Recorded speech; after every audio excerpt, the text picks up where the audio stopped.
어머님, 아버님, 여기에 가만히 계시면 모든 게 해결돼요. 입 다물고 조용히 계세요. 철커덕. 육중한 쇳덩이 소리와 함께 굳게 닫힌 컨테이너 문 너머로 며느리의 섬뜩한 웃음소리가 들려왔습니다. 평생 식당 바닥을 기며 장만한 아파트를 증여해준 바로 그날 밤이었습니다. 효도 여행이라며 저희 부부를 태우고 온 이곳은 여행지가 아닌 야산의 차가운 컨테이너 무덤이었습니다.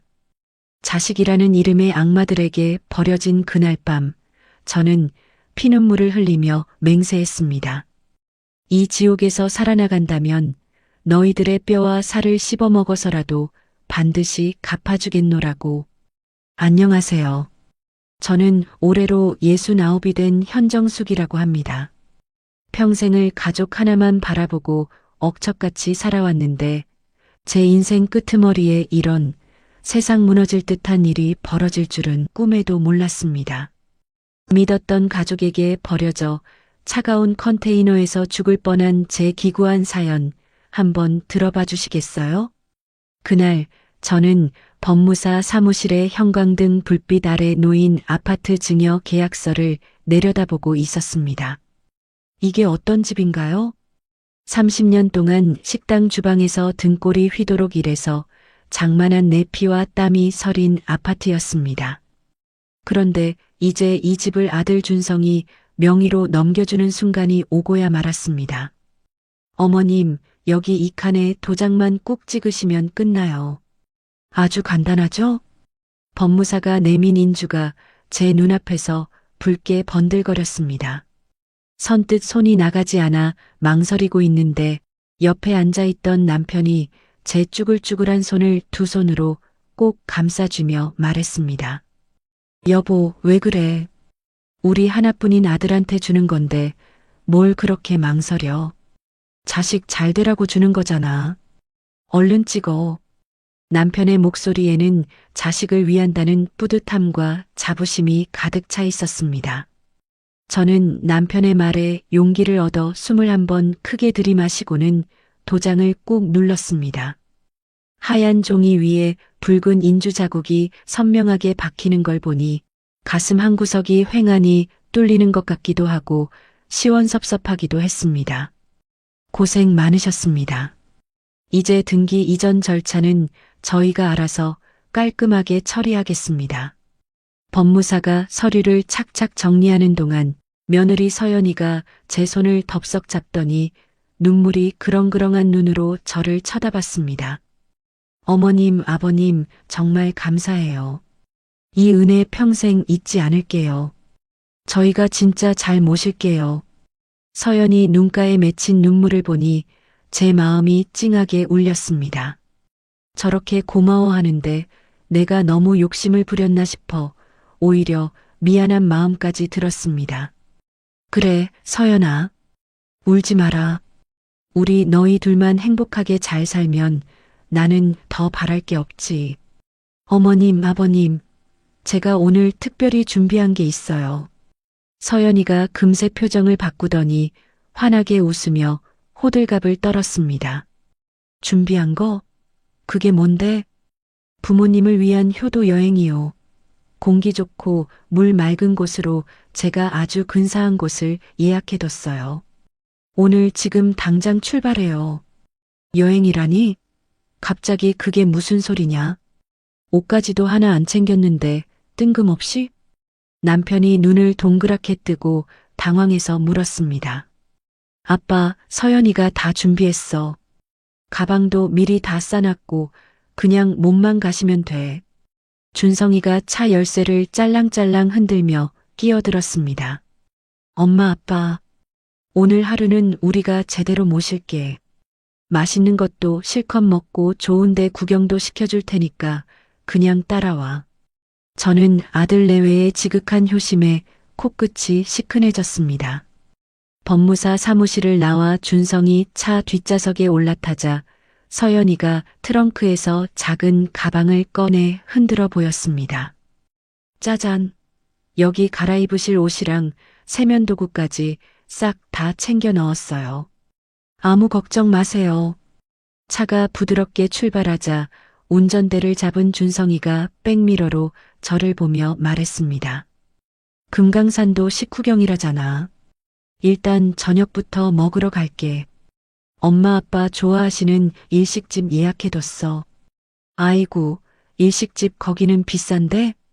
아버님, 오늘은 세상에서 제일 특별한 날이잖아요. 저희가 대접하는 거니까 부담 갖지 마세요. 서연이가 뒤를 돌아보며 살갑게 눈웃음을 쳤습니다. 도착한 일식집은 휘황찬란하니 정말 고급스러웠습니다. 저희 가족은 오붓하게 개인실에 앉아 싱싱한 회를 즐겼습니다. 준성아, 너도 많이 먹어라. 살이 좀 빠진 것 같다.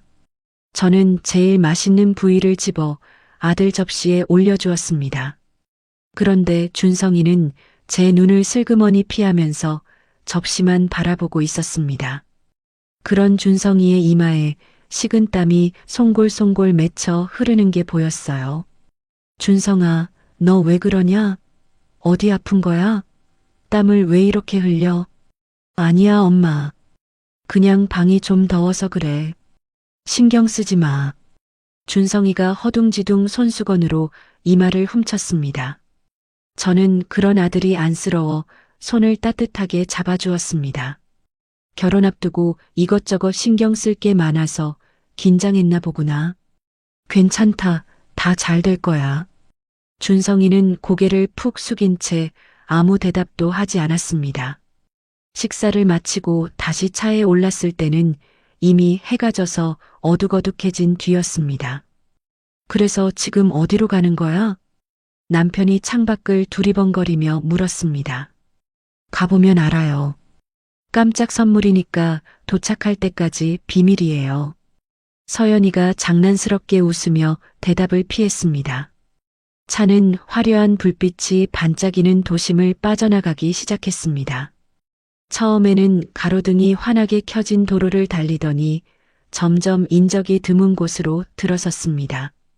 가로등도 하나둘씩 사라지고 어느새 차창 밖은 칠흑 같은 어둠뿐이었습니다. 준성아, 여기가 도대체 어디냐? 산길 같은데. 남편이 불안한 목소리로 물었습니다. 아빠, 거의 다 왔어. 차창 밖으로 보이는 건 귀신이라도 나올 것처럼 울창한 나무들 뿐이었습니다. 구불구불한 산길을 한참이나 덜컹거리며 올라가자 제 가슴이 쿵쾅거리기 시작했습니다. 뭔가 잘못된 것 같다는 불길한 예감이 등줄기를 타고 흘렀습니다. 차가 텅 빈 공터에 끼익 소리를 내며 멈춰 섰습니다. 서연이가 재빨리 차에서 내려 저희 쪽 문을 활짝 열어주었습니다.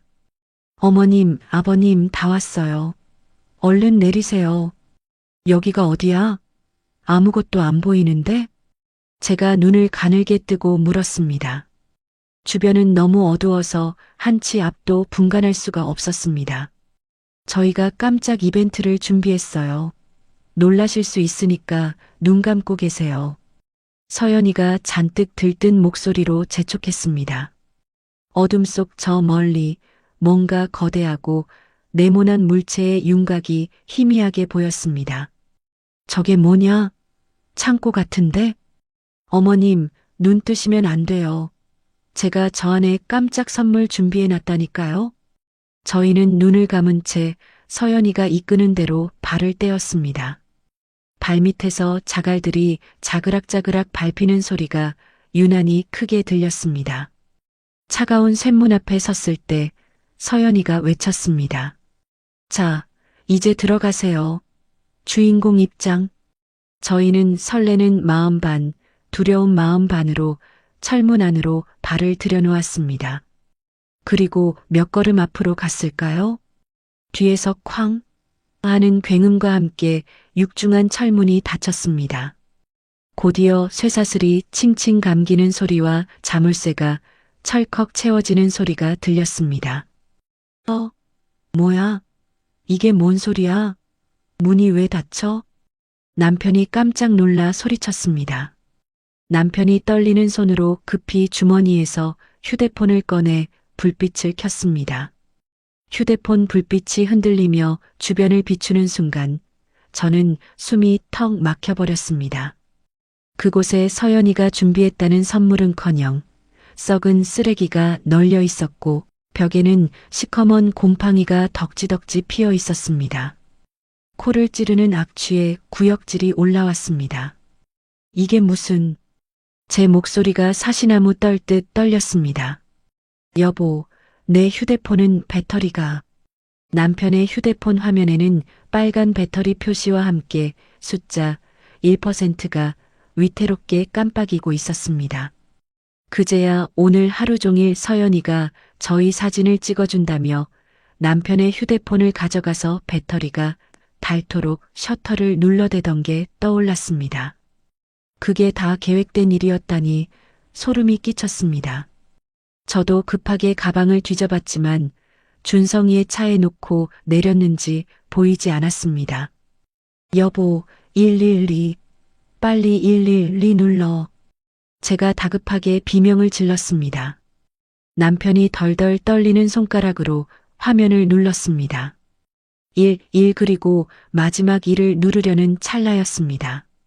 휴대폰 화면이 파르르 떨리더니 야속하게도 까맣게 꺼져버렸습니다. 안 돼. 켜져. 제발 켜져. 남편이 절규하며 꺼진 휴대폰을 미친 듯이 흔들어댔습니다. 하지만 화면은 죽은 듯이 다시는 켜지지 않았습니다. 이 캄캄한 산속에서 외부와 연락할 수단마저 사라져버린 것입니다. 칠흑 같은 어둠이 아가리를 벌리고 저희를 집어삼켰습니다. 그때 밖에서 서연이의 목소리가 들려왔습니다. 아까의 상냥함은 온데간데 없고 얼음장처럼 차가운 목소리였습니다. 어머님, 아버님, 죄송하지만 거기서 좀 계셔야겠어요. 어머님, 아버님이 없어야 저희가 상속세를 아끼거든요. 서연이의 섬뜩한 웃음소리가 어둠 속에서 메아리 쳤습니다. 서연아, 너 이게 무슨 짓이야? 문 열어. 남편이 철문을 쾅쾅 두드리며 목이 터져라 소리쳤습니다. 준성아, 준성아, 네 처가 왜 이러니? 문 좀 열어봐라. 저도 미친 듯이 문을 두드리고 발로 찼습니다. 하지만 밖에서는 아무런 대답도 들려오지 않았습니다. 이내 불응하고 차 시동 걸리는 소리가 들리더니 매정하게 점점 멀어져 갔습니다. 무거운 어둠과 숨막히는 침묵만이 덩그러니 남은 저희를 감쌌습니다. 지옥 같은 밤이 지나고 기어이 날이 밝았습니다. 컨테이너 천장 구석에 뚫린 녹슨 구멍으로 가느다란 햇빛 한 줌이 새어 들어오는데 그게 희망이 아니라 꼭 우리를 비웃는 것만 같았습니다. 저는 그 빗줄기를 따라 천천히 고개를 들어보았습니다. 벽과 천장 곳곳에 마치 총알 자국처럼 녹이 쓴 작은 구멍들이 숭숭 뚫려 있었습니다.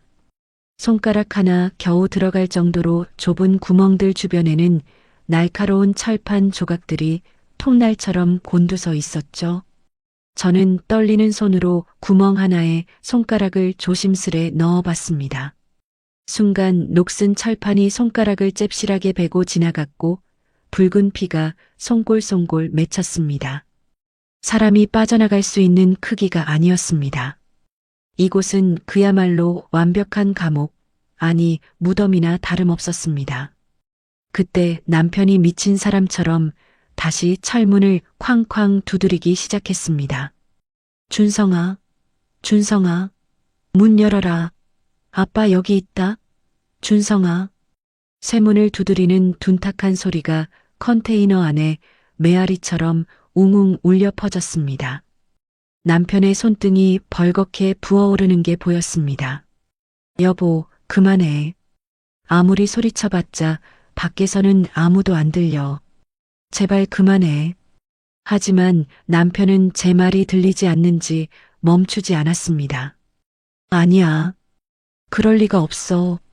준성이가 실수로 문을 잠근 걸 거야. 우리 아들이 어떤 놈인데.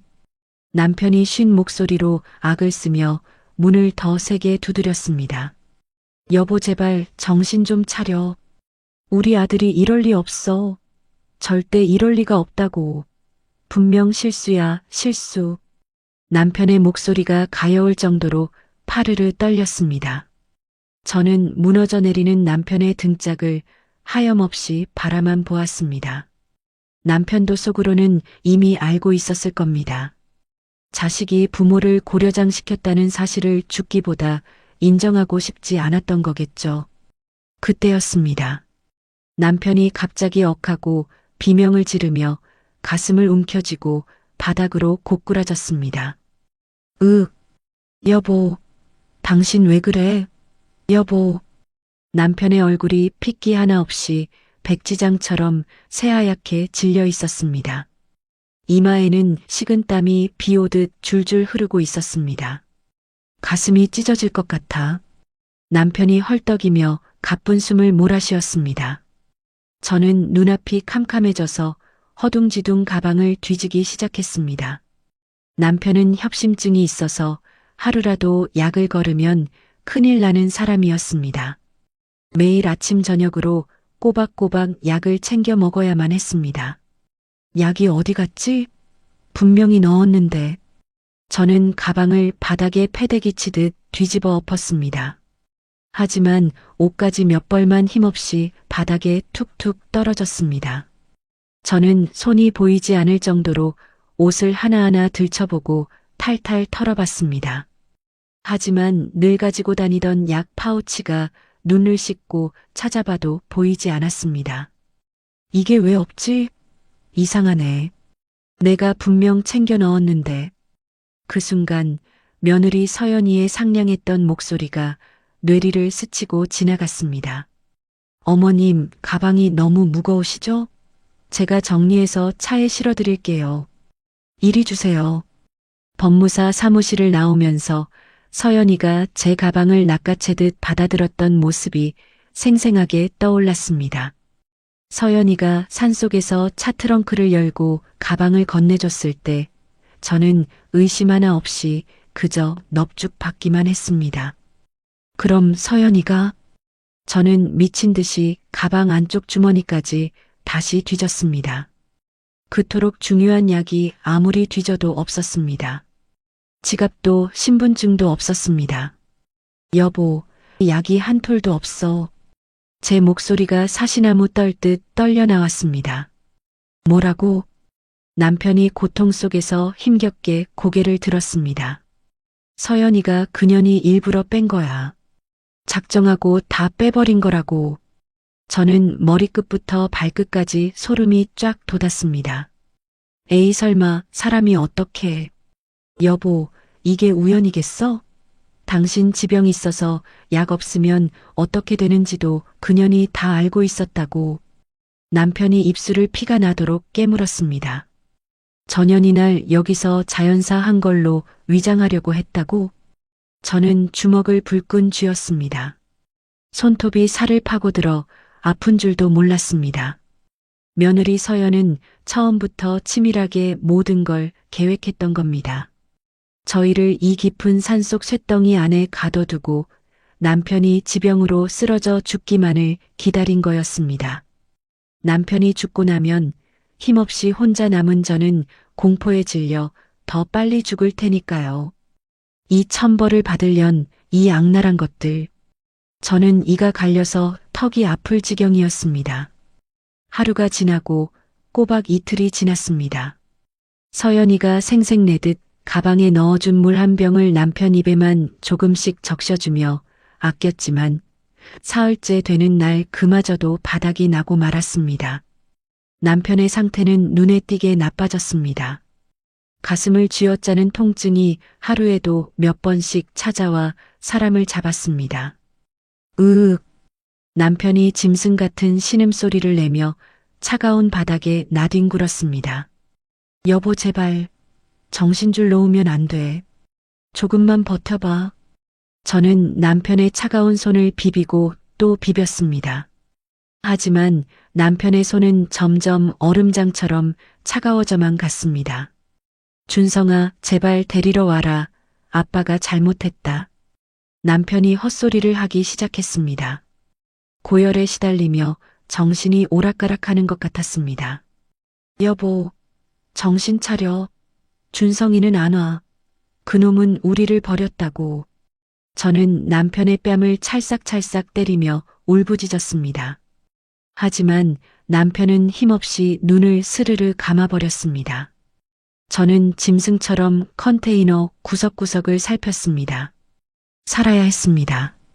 천장에 녹슨 구멍이 다시 눈에 들어왔습니다. 저는 바닥에 굴러다니던 플라스틱 숟가락 하나를 주워 들었습니다. 그리고 낡은 의자를 질질 끌어다 밟고 올라섰습니다. 숟가락으로 구멍 주변의 녹슨 쇠를 미친 듯이 긁어냈습니다. 녹슨 철가루가 눈에 들어가고 입으로 떨어졌습니다. 숟가락이 부러질 것 같았지만 저는 멈추지 않았습니다. 밤이 되자 하늘이 도우셨는지 빗방울이 후둑후둑 떨어지기 시작했습니다. 넓어진 구멍으로 빗물이 똑똑하고 떨어졌습니다.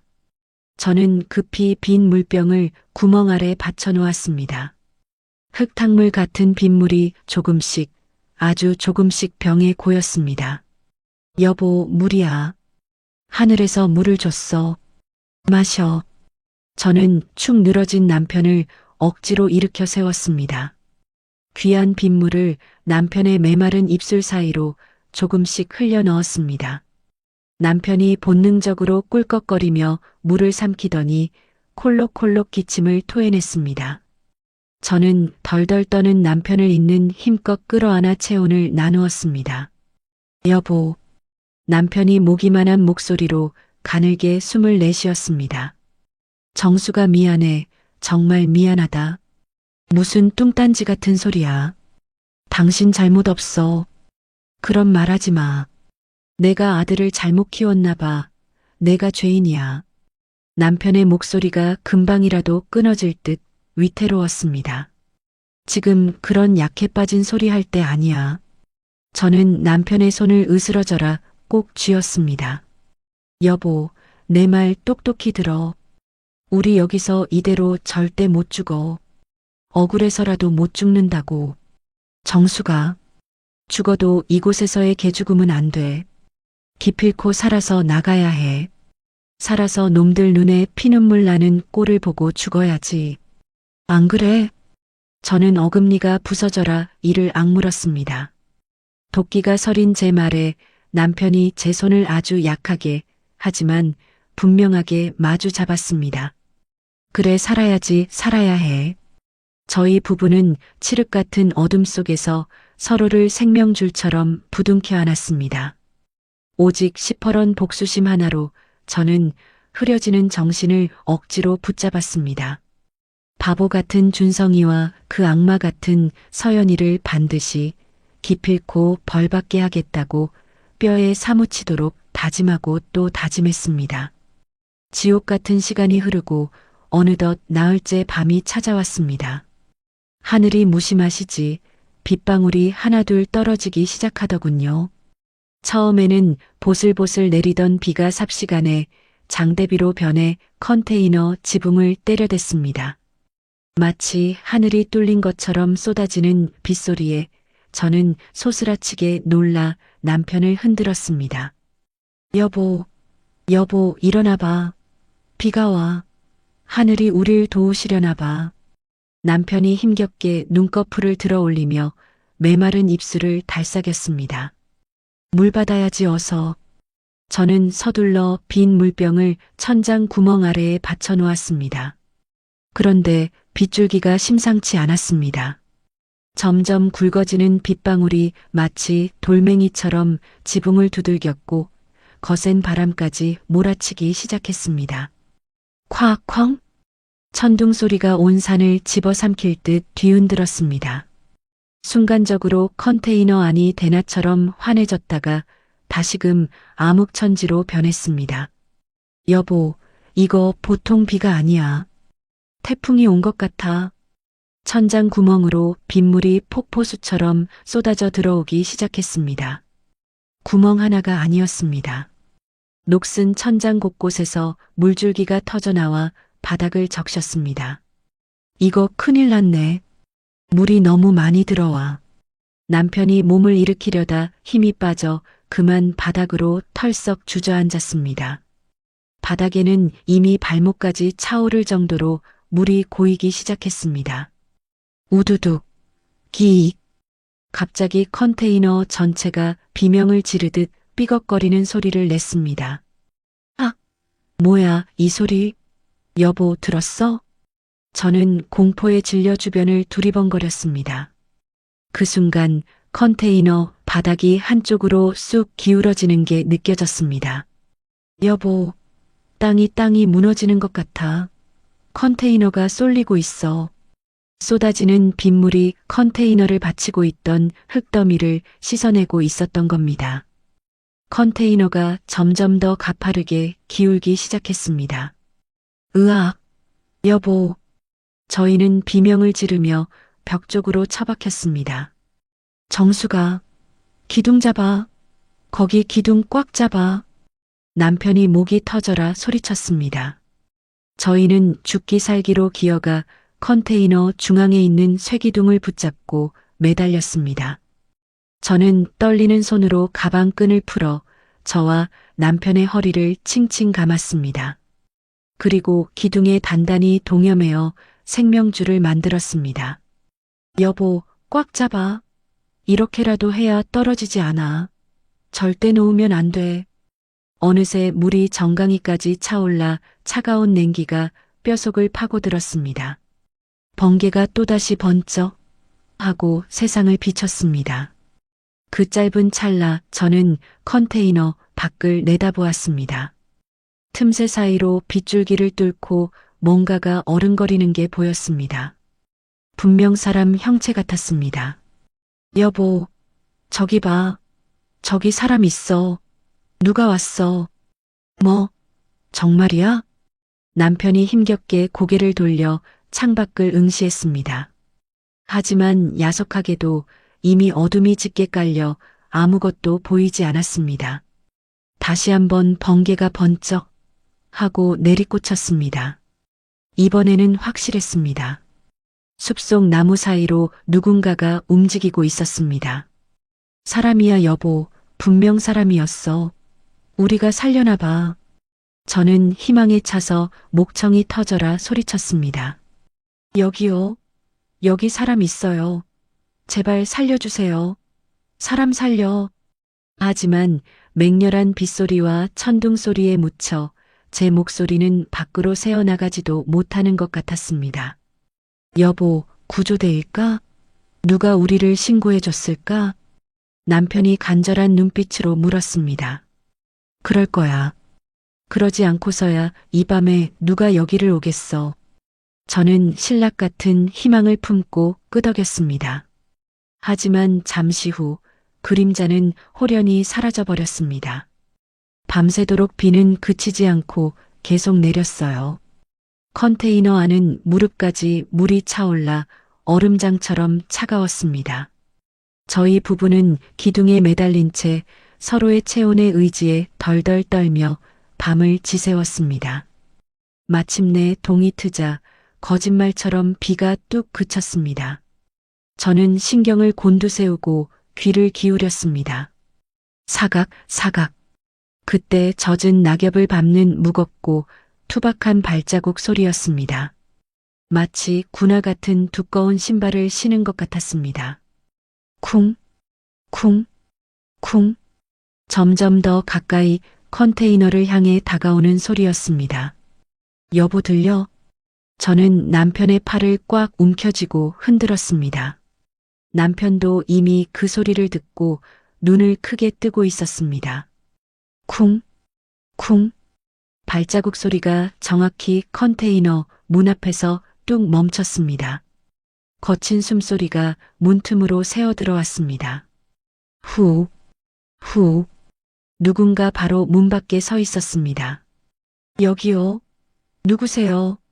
저는 반사적으로 벌떡 일어나 소리치려 했습니다. 손을 뻗어 문을 두드려 구조 요청을 하려던 찰나였습니다. 그렇게 기력이 없어 축 늘어져 있던 남편이 어디서 그런 힘이 났는지 갑자기 벌떡 일어난 겁니다. 그리고는 제 입을 거친 손바닥으로 턱 틀어막았습니다. 으! 저는 놀란 토끼 눈을 하고 남편을 쳐다봤습니다. 남편의 눈동자가 공포로 격렬하게 흔들리고 있었습니다. 남편이 필사적으로 고개를 저으며 눈짓을 했습니다. 그리고 제 귀에 입술을 바짝 대고 떨리는 목소리로 속삭였습니다. 여보, 제발 조용히 해. 인기척도 내지 마. 준성일 수도 있어. 그놈이 우리가 죽었나 살았나 확인하러 온 걸 수도 있다고. 남편의 끔찍한 속삭임에 저는 머리부터 발끝까지 얼어붙는 것 같았습니다. 그 말이 맞을 수도 있었습니다. 만약 구조대라면 안에 누구 계십니까? 하고 큰 소리로 불렀을 겁니다. 하지만 문 밖의 사람은 숨소리만 거칠게 내쉴 뿐 아무 말도 없이 조용했습니다. 너무나 소름 끼치게 조용했습니다. 저는 입술을 꽉 깨물었습니다. 남편도 숨소리가 새어나갈까봐 입을 틀어막고 숨을 죽였습니다. 덜그럭 문 잠금 장치를 만지는 차가운 금속음이 들렸습니다. 덜그럭, 덜그럭 쇠사슬을 흔들어 보는 소리였습니다. 문 밖의 사람은 당장 문을 열지 않았습니다. 그저 쇠사슬을 만지작거리며 안에 인기척이 있는지 간을 보는 것 같았습니다. 저는 남편의 손을 으스러져라 꼭 잡았습니다. 저희는 심장이 터질 것 같았지만 숨도 쉬지 않고 버텼습니다. 시간이 멈춘 것만 같았습니다. 1분이 마치 1시간처럼 길고 고통스럽게 느껴졌습니다. 덜그럭 마지막으로 한 번 더 쇠사슬 소리가 났습니다. 그리고는 이내 발자국 소리가 멀어지기 시작했습니다. 쿵, 쿵, 쿵. 점점 작아지는 발소리에 맥이 탁 풀렸습니다. 저희는 발소리가 완전히 사라질 때까지 한참을 꼼짝 않고 돌석상처럼 서 있었습니다. 정말 간 걸까요? 아니면 저희가 안심하고 소리를 내길 기다리며 문 뒤에 숨어 있는 걸까요? 여보, 남편이 개미 기어가는 목소리로 조심스럽게 속삭였습니다. 간 것 같아? 모르겠어. 소리가 안 들려. 저는 귀를 쫑긋 세우고 밖을 살폈습니다. 더 이상 아무 소리도 들리지 않았습니다. 후. 저는 그제야 참고 있던 숨을 몰아쉬며 긴장을 풀었습니다. 남편도 다리에 힘이 풀렸는지 바닥에 주저앉았습니다. 10년 감수했네. 살았어. 바로 그 순간이었습니다. 기익. 날카로운 쇠지렛대가 문틈 사이로 쑥 들어왔습니다. 아, 뭐야? 저는 기겁을 하며 비명을 질렀습니다. 지렛대가 무지막지한 힘으로 문을 억지로 벌리기 시작했습니다. 기익. 녹슨 쇳덩이가 비틀리는 소리가 고막을 찢을 듯 울려 퍼졌습니다. 쾅! 육중한 철문이 굉음을 내며 활짝 열렸습니다. 눈부신 아침 햇살이 쏟아져 들어와 눈을 뜰 수가 없었습니다. 저는 눈이 부셔 손으로 얼굴을 가리며 뒷걸음질 쳤습니다. 햇빛을 등진 채 거대한 그림자가 서 있었습니다. 역광 때문에 얼굴은 보이지 않았지만 덩치가 산만한 건장한 남자였습니다. 그 남자의 손에는 시커먼 엽총이 들려 있었습니다. 누구세요? 당신 누구야? 저는 엉덩이 걸음으로 뒤로 물러났습니다. 바닥에 떨어져 있던 깨진 유리병 조각을 닥치는 대로 집어들었습니다. 그리고 본능적으로 남편 앞을 가로막고 섰습니다. 가까이 오지 마요. 저는 덜덜 떨리는 손으로 유리 조각을 앞으로 내밀며 악을 썼습니다. 남자가 천천히 엽총을 들어 올렸습니다. 총구가 정확히 저희 부부를 향하고 있었습니다. 쏘려면 쏴요. 어차피 여기서 굶어 죽으나 총 맞아 죽으나 매한가지야. 저는 짐승처럼 울부짖었습니다. 그런데 남자가 멈칫하더니 슬그머니 총구를 내렸습니다. 그리고 당황한 기색이 역력한 표정으로 저희를 뚫어지게 쳐다봤습니다. 아니 여기에 왜 사람이? 걸걸한 남자의 목소리였습니다. 저는 도끼를 품은 눈으로 남자를 쏘아봤습니다. 진짜 준성이가 우리를 처리하라고 보낸 청부업자일까요? 당신 정체가 뭐야? 누가 보냈어? 제 목소리가 공포와 분노로 덜덜 떨렸습니다. 남자가 험상궂은 얼굴과는 다르게 몹시 당황한 기색으로 다가왔습니다. 두 손을 번쩍 들어 보이며 저희를 안심시키려 애쓰는 모습이 역력했습니다. 죄송합니다, 어르신들. 많이 놀라셨죠? 해치려는 게 아닙니다. 당신 누구요? 가까이 오지 마. 저는 여전히 유리 조각을 생명줄처럼 꽉 쥐고 덜덜 떨며 소리쳤습니다. 손바닥이 유리날에 베어 따끔거렸지만 그딴 고통은 느껴지지도 않았습니다. 진정하세요. 저는 강영호라고 합니다. 이 근처 살면서 멧돼지 잡으러 다니는 사냥꾼입니다. 이 컨테이너에서 인기척이 느껴지길래 짐승인가 싶어서 정말 죄송합니다. 영호라는 남자가 참혹한 컨테이너 안을 천천히 둘러보았습니다. 발목까지 차오른 흙탕물, 널브러진 쓰레기, 그리고 피골이 상접해 짐승처럼 떨고 있는 저희 부부를 보자 그의 눈동자가 경악으로 크게 흔들렸습니다. 세상에 이게 대체 무슨 일입니까? 사람이 어떻게 이런 곳에서 저희 아들이 저희를 저는 그만 말을 잇지 못하고 바닥에 털썩 주저앉고 말았습니다. 긴장이 풀리자 다리에 힘이 빠져 일어설 수가 없었습니다. 참았던 설움이 북받쳐 올라 목구멍이 뜨거워졌습니다. 일단 여기서 나가시죠. 이런데 더 계시면 큰일 납니다. 영호가 성큼성큼 다가와 제 팔을 단단하게 부축해 일으켰습니다. 그의 손길은 투박했지만 따뜻했습니다. 그는 축 늘어진 남편을 걱정스럽게 바라보며 물었습니다. 할아버님, 일어나실 수 있으시겠어요? 남편이 힘겹게 고개를 저었습니다. 다리에 감각이 없어 힘이 하나도 안 들어가네. 제가 없겠습니다. 꽉 잡으세요. 영호가 망설임 없이 등 뒤에 배낭을 벗어 내려놓고 남편에게 등을 내밀었습니다. 그는 배낭을 뒤져 작은 물통을 꺼내더니 뚜껑을 따서 남편의 입가에 가져다 댔습니다. 먼저 목부터 축이세요. 천천히 드셔야 합니다. 남편이 허겁지겁 물을 벌컥벌컥 들이켰습니다. 물이 턱을 타고 줄줄 흘러내렸지만 남편은 멈추지 않았습니다. 천천히요, 체하십니다. 천천히. 영호가 남편의 등을 부드럽게 두드려 주었습니다. 저도 떨리는 손으로 물통을 받아 한 모금 마셨습니다. 메마른 목구멍을 타고 넘어가는 물이 세상 그 어떤 꿀물보다 달고 시원했습니다. 영호가 이번에는 비스킷 몇 조각을 꺼내 제 손에 쥐어주었습니다. 이것도 좀 드세요. 기운 차리셔야죠. 저는 비스킷을 받아들고 한 입 베어 물었습니다. 바삭거리는 소리와 함께 눈물이 핑 돌았습니다. 살았구나. 정말 살았구나.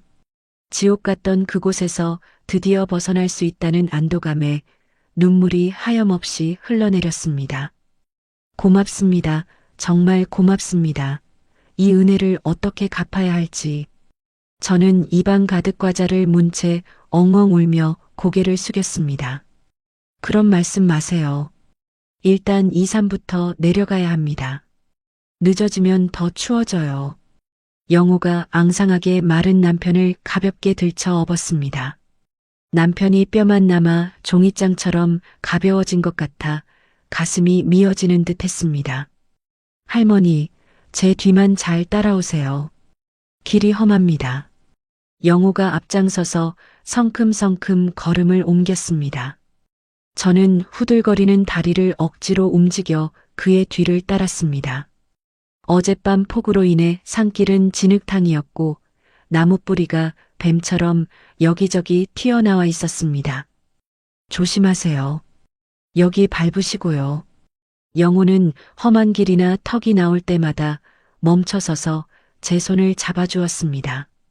한참을 걸어 내려가자 울창한 숲속 깊은 곳에 거짓말처럼 작은 산장이 나타났습니다.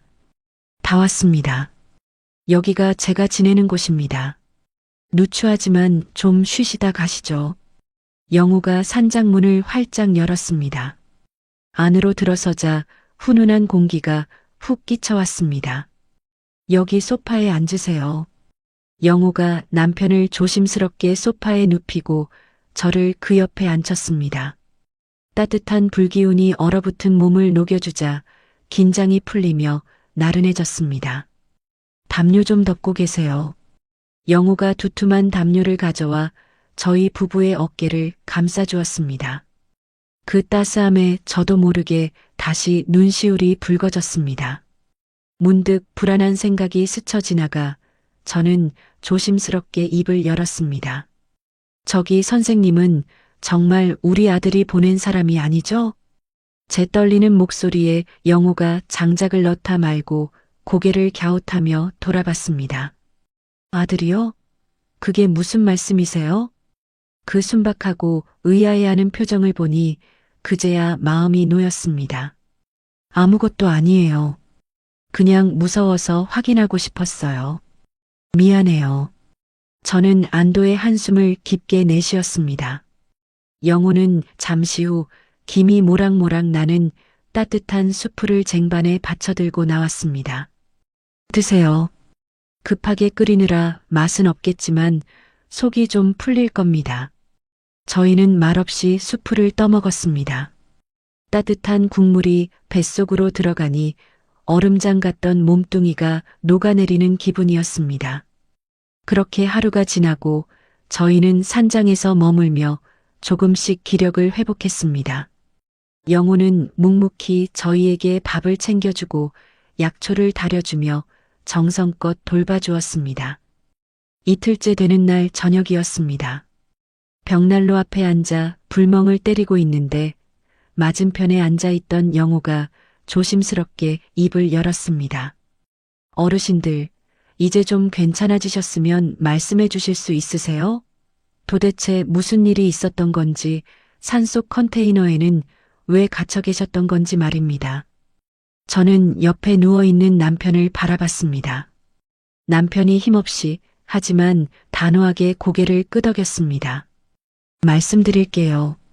저희는 아들 부부한테 당했어요. 저는 떨리는 입술을 달싹이며 처음부터 끝까지 모든 이야기를 털어놓았습니다. 평생 모은 돈으로 산 아파트를 증여한 이야기, 효도 여행인 줄 알고 따라 나섰다가 산속에 버려진 이야기, 심장병 약까지 뺏기고 죽음만을 기다렸던 이야기까지 하나도 빠짐없이 쏟아냈습니다. 이야기를 듣는 내내 영우는 아무 말도 하지 않았습니다. 하지만 무릎 위에 올려진 그의 두 주먹이 부들부들 떨리고 있었고 목에 핏대가 서는 게 보였습니다. 이런 짐승만도 못한 놈들. 영우가 분노를 사기며 말했습니다. 괜찮아요. 어쨌든 선생님 덕분에 저희가 이렇게 살아났잖아요. 그걸로 됐어요. 제가 애써 담담하게 말했습니다. 괜찮을 리가 있나요? 자식이 부모를 고려장 지내듯 산채로 죽이려 했다는데 이건 살인미수입니다. 영우가 참지 못하고 벌떡 일어났습니다. 영우 씨 진정해요. 법으로 반드시 처벌해야 합니다. 콩밥을 먹여도 시원찮을 놈들입니다. 제가 도와드리겠습니다. 영우의 목소리가 결의에 차서 떨렸습니다. 저는 생판 남인 저희 일에 이렇게까지 분노해주는 그가 고맙고 또 신기했습니다. 당신은 왜 이렇게까지 우리를 도와주려고 해요? 우린 아무것도 줄 게 없는데. 저도 비슷한 일을 겪었거든요. 영우가 깊은 한숨을 내쉬며 다시 자리에 앉았습니다. 그의 얼굴에 짙은 그림자가 드리워졌습니다. 사실 저는 전직 형사였습니다. 15년 동안 강력계에서 범인 잡는 일만 했었죠. 영우가 쓸쓸한 눈빛으로 창밖의 어둠을 응시했습니다. 그런데 믿었던 친구한테 부동산 사기를 당해서 전 재산을 날렸죠. 그 충격으로 아내가 시름시름 앓다가 세상을 떠났습니다. 엎친 데 덮친 격으로 저는 억울하게 뇌물 누명까지 쓰고 파면당했고요. 아이고, 세상에 그런 기막힌 사연이. 사람이 싫고 세상이 싫어서 여기로 숨어든 겁니다. 죽지 못해 살고 있었죠. 영호의 눈가에 눈물이 그렁그렁 맺혔습니다. 저는 저도 모르게 영호의 거친 손을 잡아주었습니다. 얼마나 힘들었을까, 마음고생이 심했겠어요. 할머니 이야기를 듣고 보니 억울하게 죽은 제 아내 생각이 났습니다. 아내도 믿었던 사람한테 배신당하고 화병으로 갔거든요. 영호가 젖은 눈으로 저를 똑바로 바라보았습니다. 법이 못하면 제가 돕겠습니다. 할머니 아들놈, 제가 반드시 죗값 치르게 해드리겠습니다. 고맙습니다. 정말 고맙습니다. 영호 씨. 저는 영호의 손을 꼭 쥐고 눈물을 훔쳤습니다. 든든한 지원군을 얻은 것 같아 마음 한구석이 뜨거워졌습니다. 사흘째 되는 날이었습니다. 영호가 생필품을 구하러 산 아래 마을로 내려갔다가 해질녘이 되어서야 돌아왔습니다. 그런데 산장으로 들어오는 그의 얼굴이 돌처럼 굳어 있었습니다. 할머니, 할아버지, 잠깐 여기 좀 앉아보세요. 영호의 목소리가 납덩이처럼 무거웠습니다. 심상치 않은 분위기에 가슴이 덜컥 내려앉았습니다. 무슨 일이에요? 표정이 왜 그래요? 저는 불안한 마음에 다급하게 물었습니다. 제 후배가 아직 경찰서에 근무하거든요. 그 친구한테 부탁해서 두 분 호적을 좀 조회해 봤습니다. 그래서요? 뭐가 나왔나요? 아드님이 경찰에 신고를 했더군요. 신고요? 실종 신고 말인가요? 아니요. 단순 실종이 아니라 치매 노인 가출 신고를 했습니다. 저는 제 귀를 의심했습니다. 뭐라고요? 치매라니요? 할머니와 할아버지가 중증 치매에 걸려서 집을 나갔다고 신고했답니다. 이미 동네방네 전단지 붙이는 신용까지 하고 있더군요. 소파에 누워있던 남편이 그 말을 듣고 벌떡 몸을 일으켰습니다. 그게 무슨 개소리야. 멀쩡한 사람을 두고 치매라니. 그것뿐만이 아닙니다. 영호가 품 안에서 서류 봉투를 꺼내 탁자 위에 올려놓았습니다. 놈들이 이미 실종 선고 절차를 준비하고 있습니다. 두 분을 법적으로 사망 처리하려는 겁니다. 사망 처리요? 저는 떨리는 손으로 서류를 꺼내 보았습니다. 거기에는 정말로 제 이름과 남편의 이름으로 된 허위 치매 진단서가 첨부되어 있었습니다. 눈앞이 핑 도는 것 같았습니다. 그리고 이건 영호가 또 다른 서류를 꺼내 펼쳤습니다. 할머니가 증여한 그 아파트요. 이미 급매물로 부동산에 내놨더군요. 시세보다 싸게 빨리 팔아치우려고 작정을 했습니다. 뭐, 준지 며칠이나 됐다고 그 집을 벌써 팔아? 제가 비명을 지르듯 소리쳤습니다. 마지막으로 이거 보험금 청구 서류입니다. 두 분 명의로 된 생명보험 있으시죠? 있긴 하지. 늙어서 자식한테 짐 안 되려고 들어놓은 게 몇 개 있어. 다 합치면 3천만 원 정도 될 거야. 남편이 넋이 나간 표정으로 중얼거렸습니다. 그걸 노리는 겁니다. 실종 신고하고 사망 처리 빨리 끝내서 아파트 팔고 보험금까지 싹 다 챙겨서 도망갈 준비를 하고 있는 것 같습니다. 저는 온몸이 사시나무 떨듯 부들부들 떨렸습니다. 배신감과 분노가 머리끝까지 차올라 숨을 쉴 수가 없었습니다. 이 악랄한 놈들, 할머니, 할아버지, 지금 서류상으로 두 분은, 그리고 세상 사람들 눈에 두 분은 이미 판단력 없는 치매 노인이거나 죽은 사람이나 마찬가지입니다. 영호가 단호하게 말했습니다. 저는 주먹을 불끈 쥐었습니다. 내 아파트, 내가 피땀 흘려 모은 돈 10원 한 장도 그놈들한테 못 줘. 다 찾아올 거야. 내 손으로 다 찾아올 거라고. 저는 어금니가 부서져라 이를 악물었습니다. 남편도 비틀거리는 몸을 일으켜 세우더니 제 옆에 섰습니다. 이제 내 아들 준성이는 없어. 준성이는 그날 밤 그 산속에서 죽었어. 이제 남은 건 괴물뿐이야.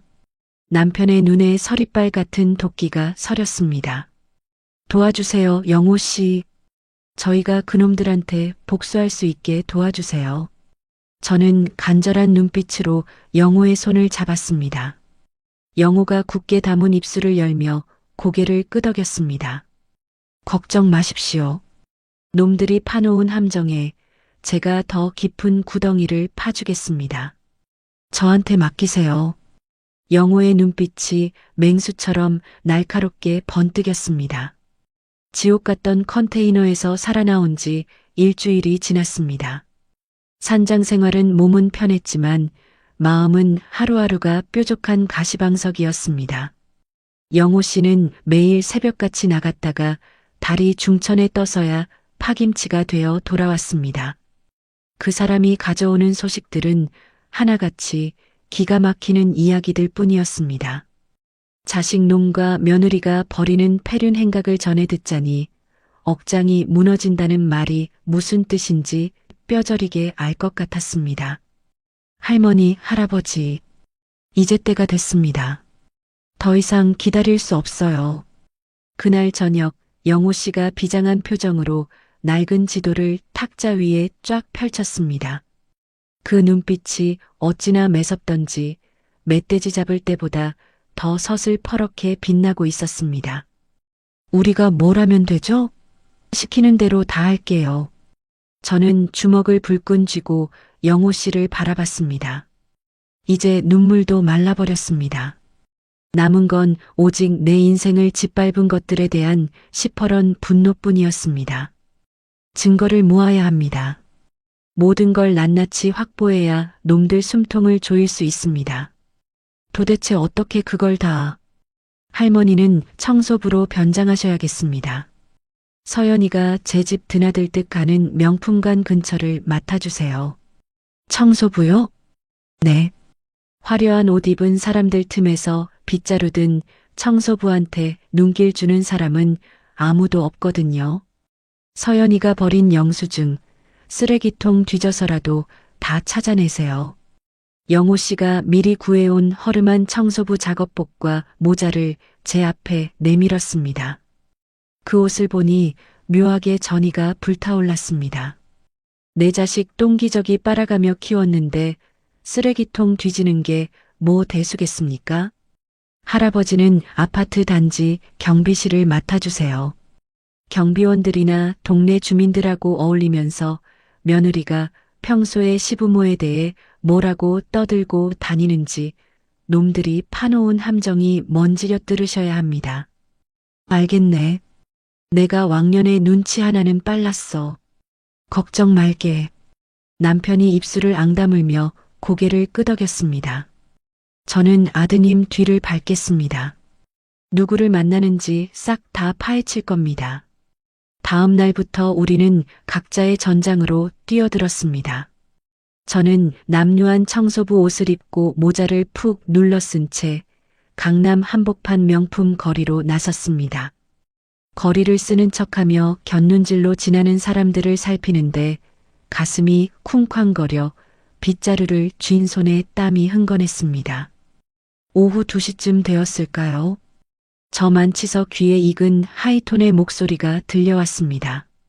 언니, 이거 봐봐. 신상인데 색깔 죽이지? 서연이었습니다. 양손 가득 쇼핑백을 주렁주렁 매달고 친구와 함께 걸어 나오며 웃고 있었죠. 시부모는 산속에서 굶어 죽어가는데 저녀는 백화점 물건을 싹쓸이하고 있었던 겁니다. 야, 서연아. 너 오늘 완전 작정했구나? 카드값 감당되니? 친구가 눈이 휘둥그레져서 물었습니다. 걱정 마. 나 요즘 돈줄 터졌잖아. 돈줄? 너 로또라도 됐어? 비슷해.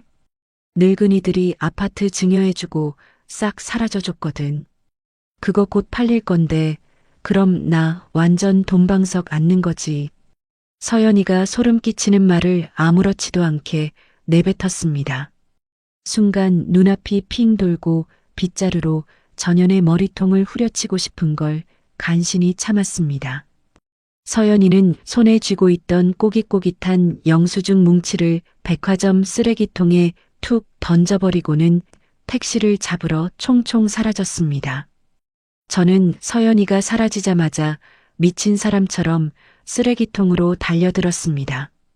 악취가 나는 쓰레기 더미를 맨손으로 헤집었습니다. 찾았습니다. 가방 하나에 500만 원, 구두 한 켤레에 200만 원. 영수증에 찍힌 숫자를 보니 손이 부들부들 떨렸습니다.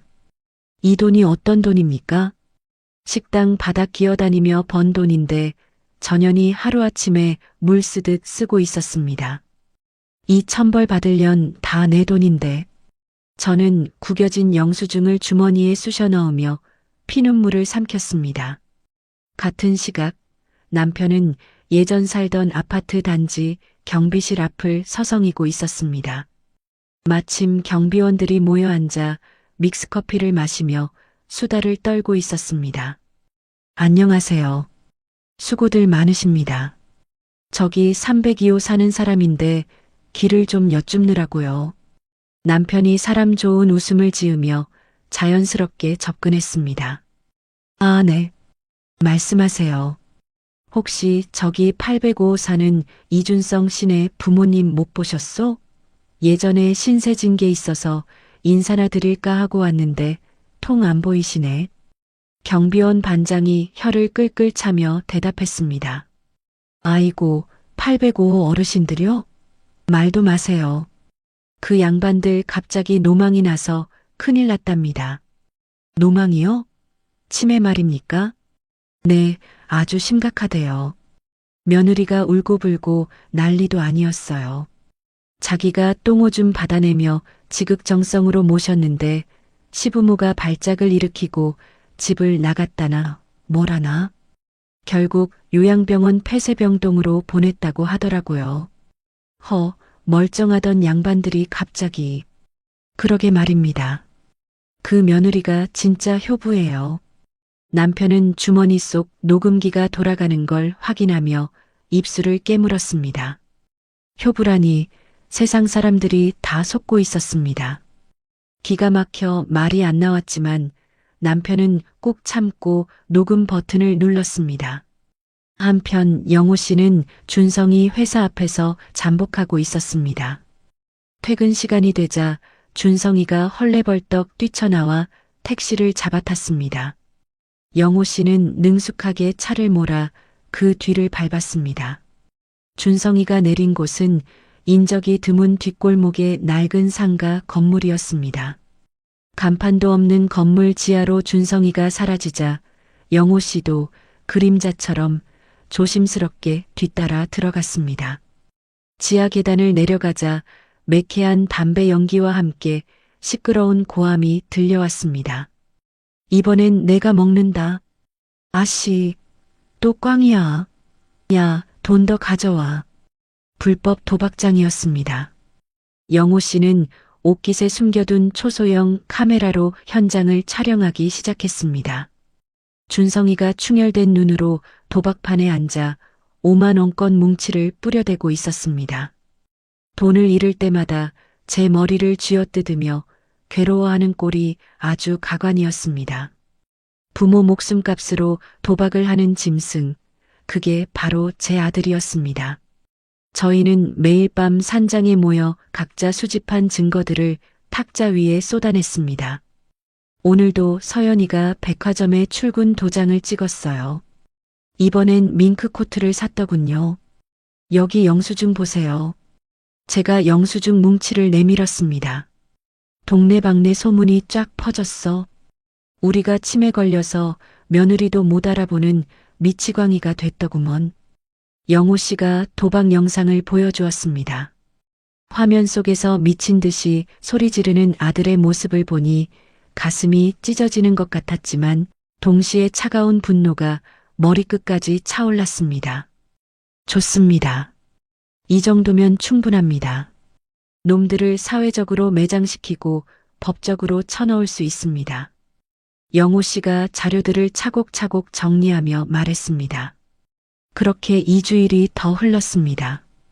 어느 날 오후 영호 씨가 헐레벌떡 산장으로 뛰어들어왔습니다. 할머니, 할아버지, 대박입니다. 기회가 왔습니다. 무슨 일이에요? 왜 그렇게 급하게 와요? 서연이가 호텔에서 파티를 연답니다. SNS 팔로워 10만 명 달성 기념 파티라나 뭐라나.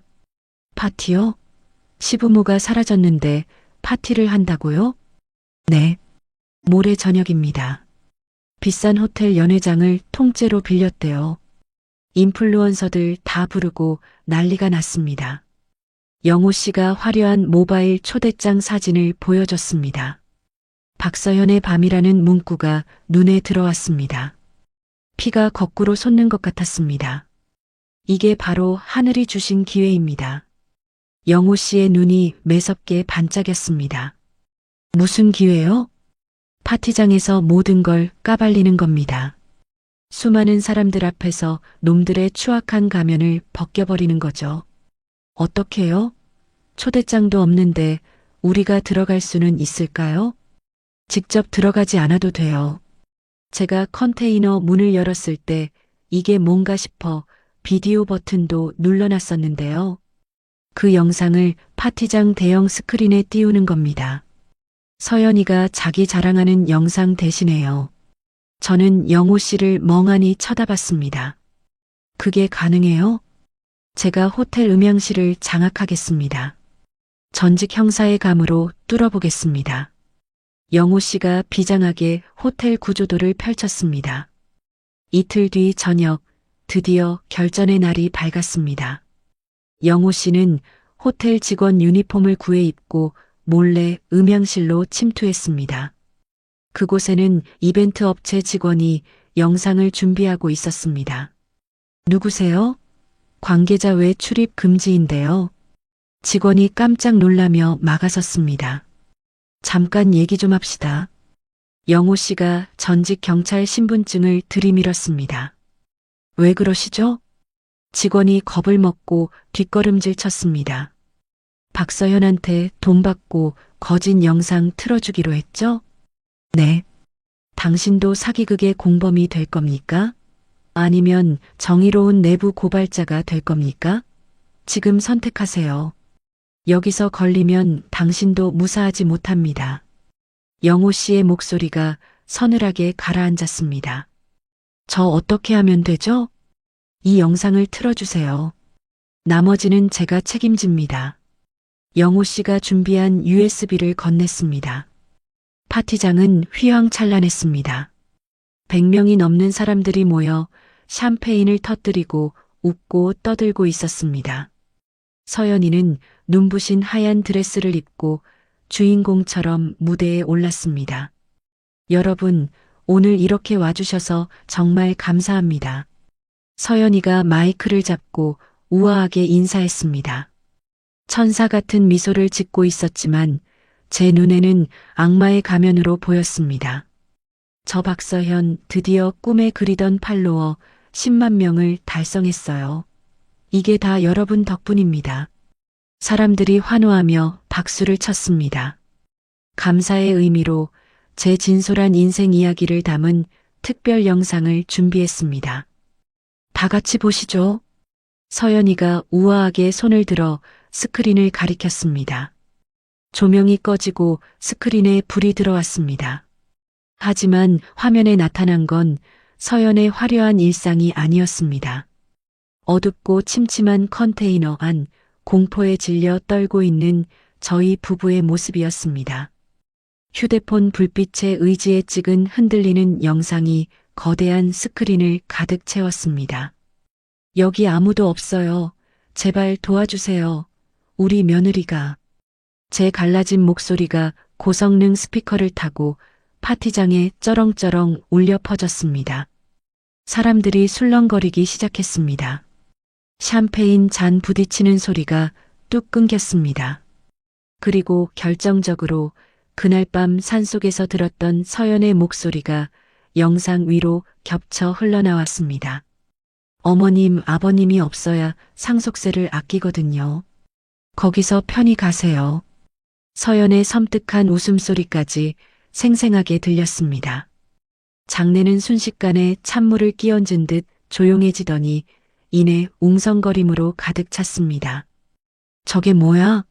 박서연 목소리 아니야? 시부모님이라니 저게 무슨 소리야? 요양원에 계신다며?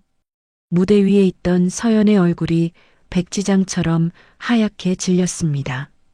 저건 조작이에요. 누가 장난친 거예요. 끄세요. 당장 꺼요. 서연이가 악을 쓰며 소리쳤습니다. 바로 그때 연회장 문이 쾅 하고 열리며 저희가 걸어 들어갔습니다. 저와 남편 그리고 영호 씨가 함께였습니다. 조작이 아니야. 우리가 여기 살아있다. 제가 목이 터져라 소리쳤습니다. 사람들의 시선이 일제히 저희에게 쏠렸습니다. 서연이가 마치 귀신이라도 본 듯 뒷걸음질 쳤습니다. 귀신이야. 누군가 비명을 질렀습니다. 귀신이 아니라 네 시엄이다. 이 나쁜 년아. 저는 서연을 똑바로 노려보며 뚜벅뚜벅 걸어갔습니다. 서연이가 다리에 힘이 풀렸는지 무대 위에서 휘청거렸습니다. 파티장은 순식간에 아수라장이 되었습니다. 사람들은 휴대폰을 꺼내 이 기막힌 상황을 찍어대기 시작했습니다.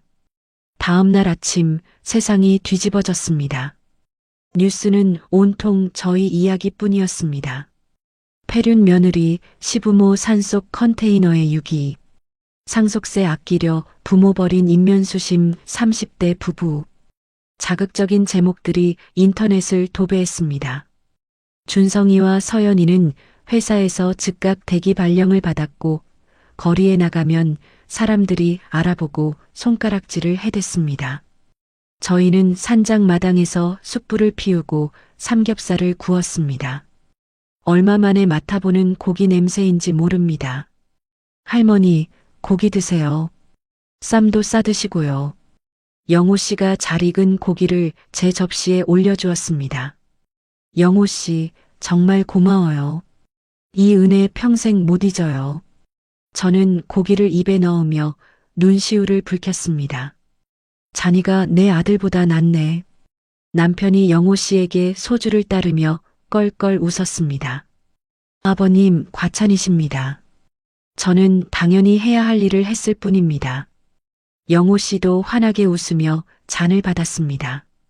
저희는 처음으로 마음 편히 웃으며 건배를 했습니다. 그때 영호 씨의 휴대폰이 요란하게 울렸습니다. 전화를 받은 영호 씨의 얼굴이 순식간에 굳어졌습니다. 네, 알겠습니다. 영호 씨가 전화를 끊고 심각한 표정으로 저희를 바라봤습니다. 무슨 일이에요? 좋은 날 왜 그래요? 제가 불안한 마음에 물었습니다. 뉴스 속보가 떴답니다. 영호 씨가 휴대폰 화면을 보여줬습니다. 이준성 박서연 부부, 국내 최대 로펌 변호인단 선임. 악의적 편집에 강력 법적 대응 예고.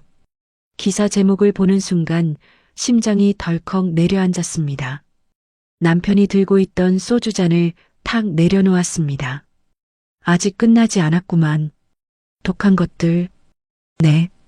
이제 진짜 싸움이 시작되는 겁니다. 놈들이 돈으로 법을 사려고 합니다. 영호 씨가 주먹을 꽉 쥐었습니다. 저는 흔들리는 영호 씨의 눈을 보며 마음을 다잡았습니다. 여기서 무너질 수는 없습니다. 상관없어요. 놈들이 돈으로 나온다면 우리는 진실로 싸울 겁니다. 저는 어금니를 깨물었습니다. 아직 끝나지 않았습니다. 하지만 저희는 이길 겁니다. 반드시 이겨서 놈들이 피눈물 흘리는 꼴을 보고야 말 겁니다. 이틀 뒤 산속의 정막을 깨고 영호가 숨이 턱 끝까지 차올라 뛰어들어왔습니다. 얼굴이 흑빛이 되어 다급하게 리모컨을 찾았습니다. 할머니, 빨리 TV 좀 켜보세요. 큰일 났습니다. 왜 그러세요? 또 무슨 일이 터진 거예요? 저는 영호의 서슬 퍼런 기세에 눌려 덜덜 떨리는 손으로 리모컨 버튼을 눌렀습니다. 뉴스 채널에서는 긴급 기자회견이 생중계되고 있었습니다. 화면 속에 서연이가 나타났습니다. 그런데 멀쩡하던 그 아이가 휠체어에 힘없이 기대앉아 있었습니다. 화장기 하나 없는 창백한 얼굴로 눈물을 뚝뚝 흘리고 있었고 그 뒤에는 준성이가 침통한 표정으로 휠체어 손잡이를 잡고 서 있었습니다. 저게 무슨 멀쩡하던 애가 왜 저러고 있어? 남편이 믿을 수 없다는 듯 TV 앞으로 바짝 다가갔습니다. 국민 여러분, 저는 정말 억울합니다. 하늘이 알고 땅이 아는데. 서연이가 금방이라도 쓰러질 듯 가녀린 목소리로 말문을 열었습니다. 저희 시부모님이 사실은 심각한 치매를 앓고 계십니다. 뭐라고? 저게 지금 무슨 헛소리야? 제가 저도 모르게 비명을 질렀습니다. 여기 병원 진단서가 그 증거입니다. 서연이가 품에서 서류 봉투를 꺼내 카메라 앞에 들어 보였습니다. 시어머님은 이미 3년 전부터 알츠하이머 초기 증상을 보이셨고 시아버님 또한 피해망상 증세가 심각하셨습니다. 저희는 어떻게든 집에서 모시려고 했는데 저 거짓말쟁이가 어디서 말도 안 되는 소리를. 남편이 분노를 참지 못하고 주먹으로 탁자를 내리쳤습니다.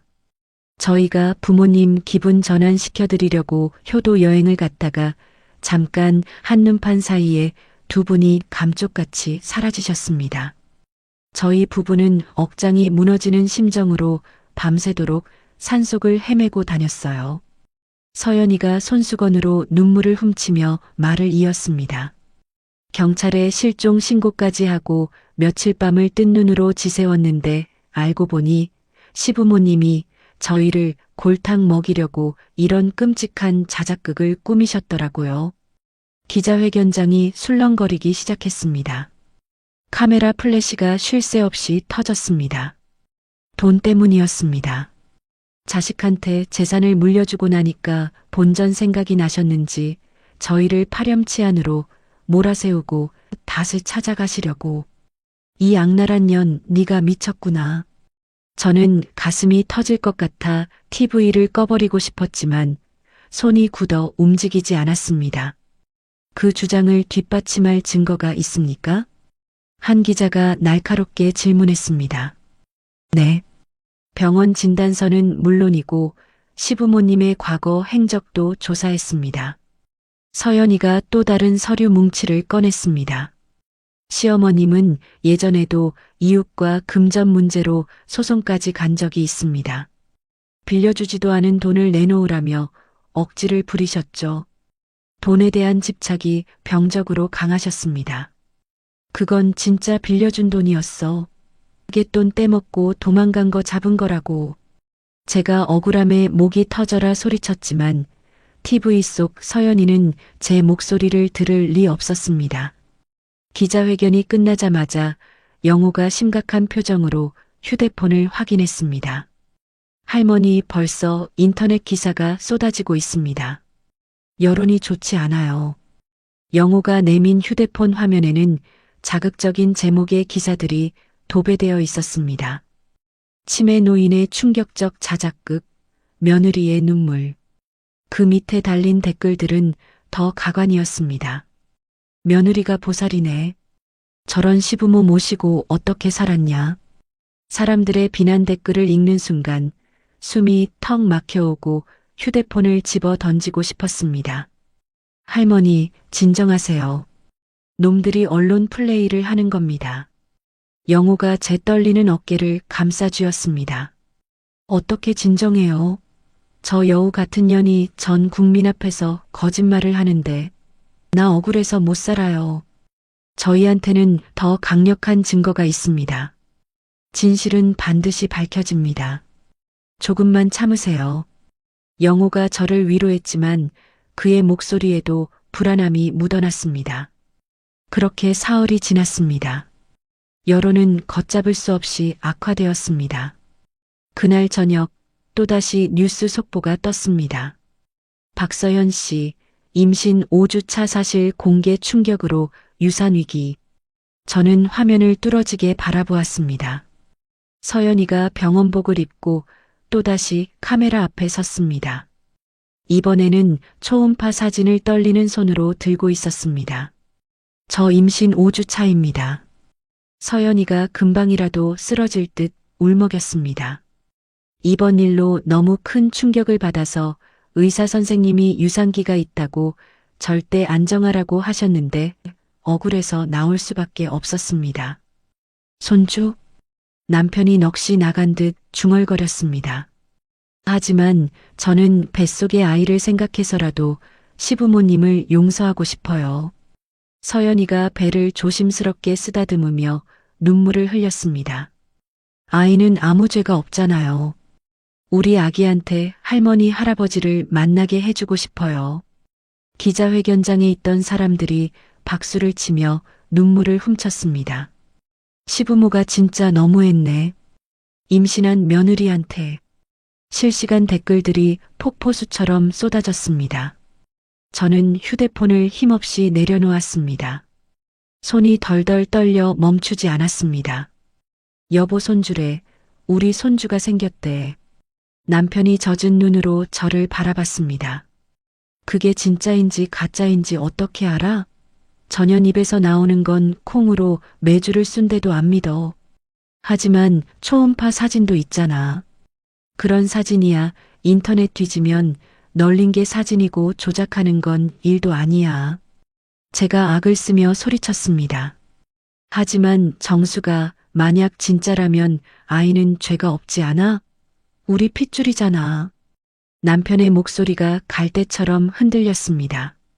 여보, 애가 태어나기도 전에 잘못되면 어떡해? 그냥 우리가 모른 척 져주면 안 될까? 남편이 힘없이 고개를 떨궜습니다. 저도 덩달아 마음이 세차게 흔들렸습니다. 손주라는 말 한마디에 복수심마저 사그라드는 것 같았습니다. 영호가 단호하게 저희를 불렀습니다. 속으시면 안 됩니다. 저 여자는 입만 열면 거짓말하는 사람이에요. 이것도 다 쇼입니다. 하지만 영호 씨, 만약에 진짜라면 천벌은 우리가 받는 거잖아요. 제가 확인해 보겠습니다. 산부인과 기록 뒤져서라도 진짜인지 가짜인지 알아낼게요. 영호가 결의에 찬 목소리로 말했습니다. 그날 밤 저는 뜬 눈으로 밤을 지새웠습니다. 새벽 2시쯤 되었을까요? 정막을 깨고 밖에서 거친 오토바이 엔진 소리가 들려왔습니다. 기익. 한 대가 아니었습니다. 뭐야? 이 밤중에? 저는 불안한 마음에 벌떡 일어났습니다. 쾅! 산장문이 부서질 듯 열리더니 흙발로 들이닥쳤습니다. 누구야? 당신들 뭐야? 영호가 자다가 뛰쳐나와 소리쳤습니다. 5-6명의 건장한 남자들이 들이닥쳤습니다. 검은 옷에 마스크를 쓰고 쇠파이프를 든 모습이 영락없는 깡패들이었습니다. 노트북 내놔. 어디 숨겼어? 남자 하나가 고래고래 소리를 질렀습니다. 뭐하는 짓들이야? 당장 나가. 영호가 맨몸으로 남자들 앞을 가로막았습니다. 비켜, 이 새끼야. 남자가 영호를 거칠게 밀쳤습니다. 안 돼. 못 가져가. 영호가 필사적으로 남자의 팔을 붙잡았습니다. 그러자 나머지 놈들이 득달같이 영호에게 달려들었습니다. 그만둬. 사람 살려. 제가 비명을 질렀지만 산속 메아리만 돌아올 뿐이었습니다. 놈들은 무자비하게 영호를 짓밟았습니다. 주먹과 발길질이 영호의 얼굴과 배에 사정없이 꽂혔습니다. 영호가 컥 소리를 내며 바닥에 고꾸라졌습니다. 영호 씨. 남편이 부엌으로 달려가 녹슨 낫을 들고 뛰쳐나왔습니다. 노인의 손이 분노로 부들부들 떨렸습니다. 이 천하의 날강도 놈들, 썩 꺼지지 못해. 남편이 허공에 낫을 휘둘렀지만 젊은 놈들을 당해낼 수는 없었습니다. 남자 하나가 남편의 팔을 비틀어 꺾었습니다. 낫이 힘없이 바닥에 뒹굴었습니다. 이 영감탱이가 죽고 싶어 환장했나? 남자가 남편을 짐짝처럼 밀쳤습니다. 남편이 벽에 머리를 쿵 찌우며 쓰러졌습니다. 여보, 괜찮아? 저는 기어서 남편에게 달려가 그를 끌어안았습니다. 놈들은 그 사이 산장을 이잡듯 뒤지기 시작했습니다. 책상을 뒤집고 서랍을 쏟아붓고 난장판을 만들었습니다. 찾았다. 여기 있다. 한 놈이 영호의 노트북을 치켜들고 소리쳤습니다. 거기에는 저희가 모은 모든 증거 영상과 녹음 파일이 들어 있었습니다. 가져가. 튀어. 놈들이 노트북을 챙겨들고 문으로 우르르 몰려갔습니다. 안 돼. 그거 가져가면 안 돼. 영호가 피투성이가 된 얼굴로 바닥을 기어가며 놈들의 바짓가랑이를 잡으려 했습니다. 하지만 놈들은 영호의 손을 뿌리치고 도망쳤습니다. 영호 씨, 정신 차려요. 저는 영호에게 달려가 피가 흐르는 머리를 지혈했습니다. 그때 밖에서 요란한 사이렌 소리가 들려왔습니다. 경찰차 불빛이 번쩍였습니다. 젠장, 짭새 떴다. 뒷문으로 튀어. 놈들이 욕설을 내뱉으며 산장 뒤편 숲속으로 쥐새끼처럼 달아났습니다. 경찰들이 뛰어들어왔습니다. 괜찮으세요? 신고받고 왔습니다. 경찰이 저희에게 달려왔습니다. 사람이 많이 다쳤어요. 피가 멈추질 않아요. 저는 엉엉 울며 영호를 가리켰습니다. 구급차 불렀습니다. 조금만 참으세요. 경찰이 영호의 상태를 살폈습니다. 저는 넋이 나간 채 주변을 둘러봤습니다. 산장은 폭격을 맞은 듯 처참했습니다. 가구란 가구는 다 부서지고 저희가 피땀 흘려 모은 증거 자료들은 흔적도 없이 사라졌습니다. 마지막 희망이 짓밟힌 것입니다. 여보, 우리 이제 어쩌나? 남편이 찢어진 옷자락을 움켜쥐며 망연자실하게 말했습니다. 또다시 빈털터리로 길바닥에 나앉는 건가? 저는 고개를 떨궜습니다. 뜨거운 눈물이 볼을 타고 하염없이 흘러내렸습니다. 구급차 사이렌 소리가 가까워졌습니다. 응급대원들이 들것에 영호를 실어 날랐습니다. 보호자분, 같이 가셔야 합니다. 제가 힘겹게 몸을 일으켰습니다. 할머니, 할아버지도 검사 받으셔야 해요. 타세요. 경찰의 부축을 받아 구급차에 올랐습니다. 닫히는 문틈 사이로 엉망진창이 된 산장이 보였습니다. 깨진 창문 틈으로 들어오는 달빛이 처량했습니다. 저희의 마지막 피난처마저 이렇게 무너졌습니다. 우리 이제 정말 갈 곳이 없네. 남편이 제 차가운 손을 꼭 잡았습니다. 저는 아무 말도 할 수 없었습니다. 그저 캄캄한 어둠 속으로 빨려 들어가는 기분이었습니다. 소독약 냄새가 진동하는 병원 복도, 수술실의 붉은 등은 꺼질 줄을 몰랐습니다. 영호 씨는 머리를 5바늘이나 꿰매야 했습니다. 죄책감에 가슴이 미어 터질 것 같았습니다. 여보, 증거도 다 뺏기고 영호 씨까지 저 지경이니 이제 우린 어떡해? 남편이 땅이 꺼져라 한숨을 쉬며 머리를 감싸쥐었습니다. 앞이 캄캄해 마른 세수만 하고 있을 때 또각또각 구두 소리가 들리더니 낯선 청년이 앞을 막아섰습니다. 말끔한 정장 차림이지만 표정에는 도끼가 서려 있었습니다. 실례지만 현정숙 할머니 맞으십니까? 네, 맞는데요. 저는 박서연 씨 전 매니저 김도훈이라고 합니다. 한 달 전에 개처럼 쫓겨났죠. 뭐요? 서연이 그년 매니저? 그 여자한테 갚아줄 빚이 좀 있어서 왔습니다. 할머니가 꼭 이기셨으면 좋겠어요. 도훈 씨가 가방에서 검은 비닐봉지를 꺼내 제 무릎에 올려놓았습니다. 열어보니 살구색 실리콘 덩어리가 들어 있었습니다. 정교하게 만들어진 가짜 배였습니다. 이게 다 뭡니까? 가짜 임신 복대예요. 제가 택배 받아서 직접 갖다 바쳤거든요. 임신은 새빨간 거짓말입니다. 유산 위기니 뭐니 다 쇼예요. 도훈 씨가 내민 영수증에는 기자회견 이틀 전 날짜가 선명하게 박혀 있었습니다.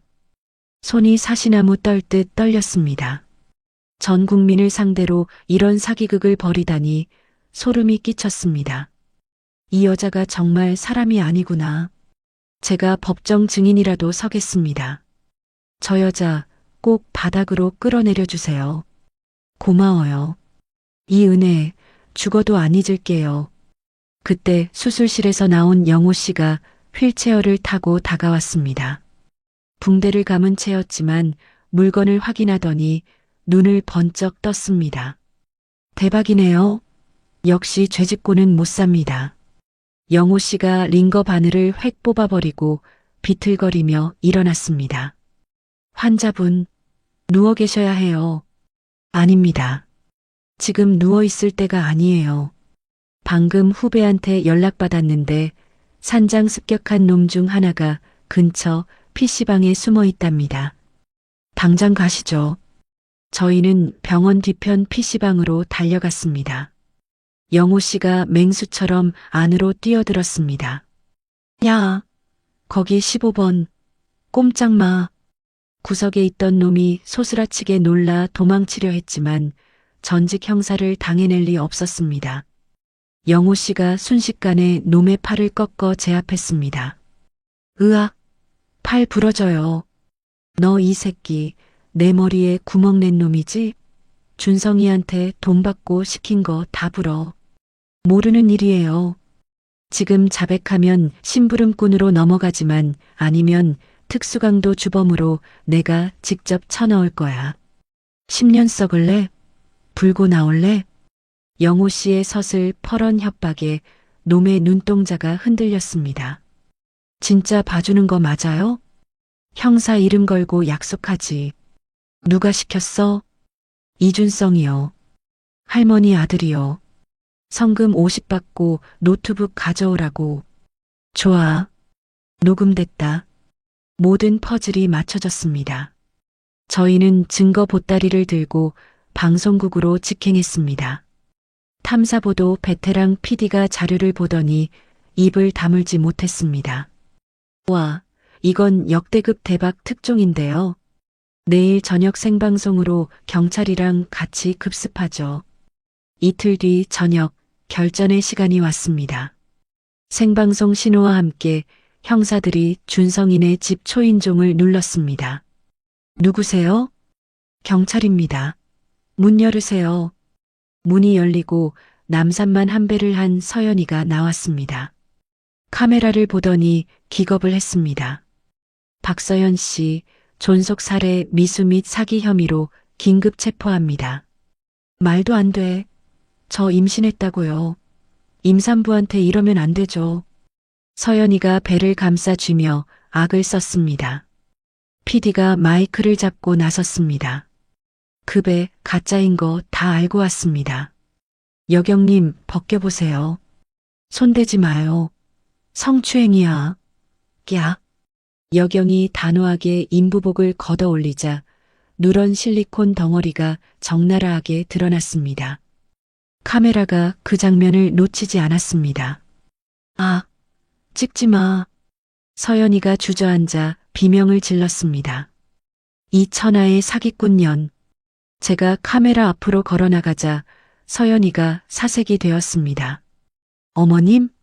소란에 뛰쳐나온 준성이가 상황을 파악하고 제 앞에 무릎을 꿇었습니다. 엄마, 내가 잘못했어. 한 번만 용서해줘. 귀신에 씌었었나 봐. 조금 전까지 부모를 죽이려던 놈이 비굴하게 비는 꼴에 구역질이 났습니다. 비켜라. 더러운 놈. 엄마, 나 하나밖에 없는 아들이잖아. 나는 아들 없어. 특히 너 같은 아들은 둔 적이 없어. 제가 매정하게 발로 밀어버리자 준성이가 바닥에 나뒹굴었습니다. 형사들이 두 사람에게 수갑을 채웠습니다. 아, 나요. 이거 인권 침해예요.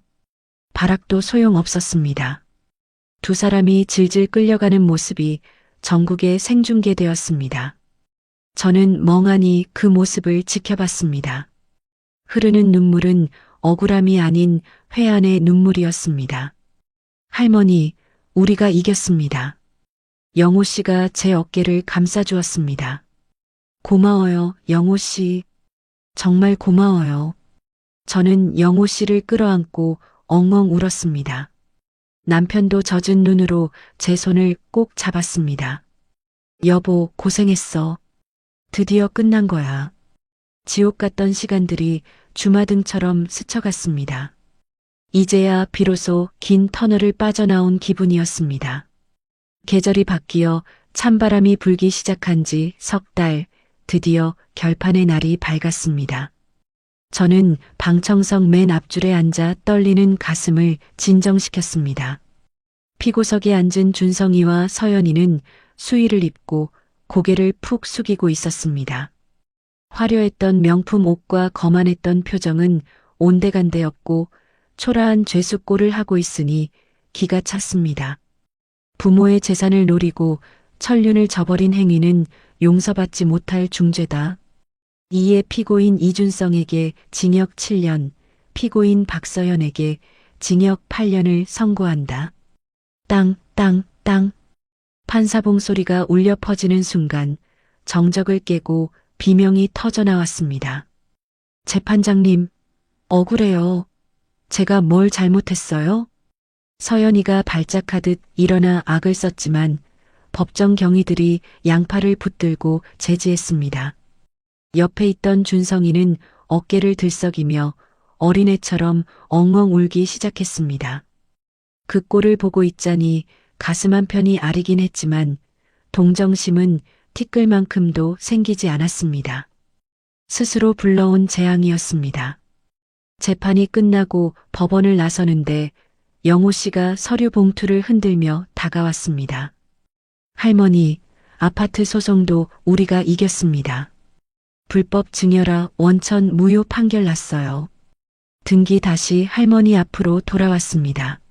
아이고, 고생했어요, 영호 씨.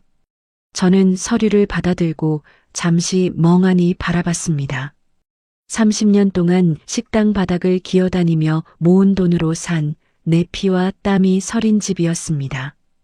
하지만 이제는 그 집이 징글징글하게 느껴졌습니다. 영호 씨, 이 집 당장 팔아줘요. 네, 다시 찾으셨는데 파신다고요? 영호 씨가 놀란 토끼 눈을 하고 되물었습니다. 그 집에 내 아들의 욕심과 죄가 묻어 있어요. 꼴도 보기 싫으니까 미련 없이 팔아버리고 새로 시작할래요. 알겠습니다. 할머니 뜻대로 하세요. 한 달 뒤 저는 교도소 면회실 유리벽 앞에 앉아 있었습니다. 머리를 빡빡 깎고 헬쑥해진 준성이는 꼴이 말이 아니었습니다. 엄마. 준성이가 저를 보자마자 눈물을 뚝뚝 흘렸습니다. 왜 불렀어? 할 말 있으면 짧게 해. 엄마, 미안해. 내가 죽을 죄를 졌어. 정말 잘못했어. 미안하면 다야? 네가 한 짓이 사과 한마디로 퉁칠 일이야? 엄마, 나 여기 지옥 같아. 하루도 못 살겠어. 제발 탄원서 좀 써줘. 엄마가 써주면 감형될 수 있대. 준성이가 유리창에 손바닥을 대고 애원했습니다. 그것도 모자라 본색을 드러냈습니다. 그리고 엄마 아파트 다시 찾았다며? 그거 팔아서 나 변호사 좀 좋은 사람으로 바꿔주면 안 돼? 내가 나가서 효도할게. 응? 저는 기가 차서 헛웃음이 나왔습니다. 너는 끝까지 정신 못 차렸구나. 엄마, 그래도 난 하나뿐인 아들이잖아. 아니, 저는 자리에서 천천히 일어났습니다. 내 아들 준성이는 그날 밤 산속 컨테이너에서 죽었다. 넌 그냥 죄수 번호 3840번일 뿐이야.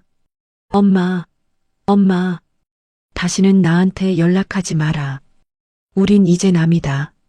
저는 뒤도 돌아보지 않고 면회실을 걸어 나왔습니다. 뒤에서 준성이가 울부짖으며 유리를 두드리는 소리가 들렸지만 발걸음을 멈추지 않았습니다. 밖으로 나오니 남편이 걱정스러운 얼굴로 기다리고 있었습니다. 다 끝났어? 응, 아주 깨끗하게 끝냈어.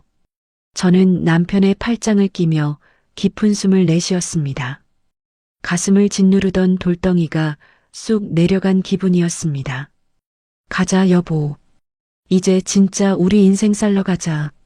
그로부터 6개월이 지났습니다.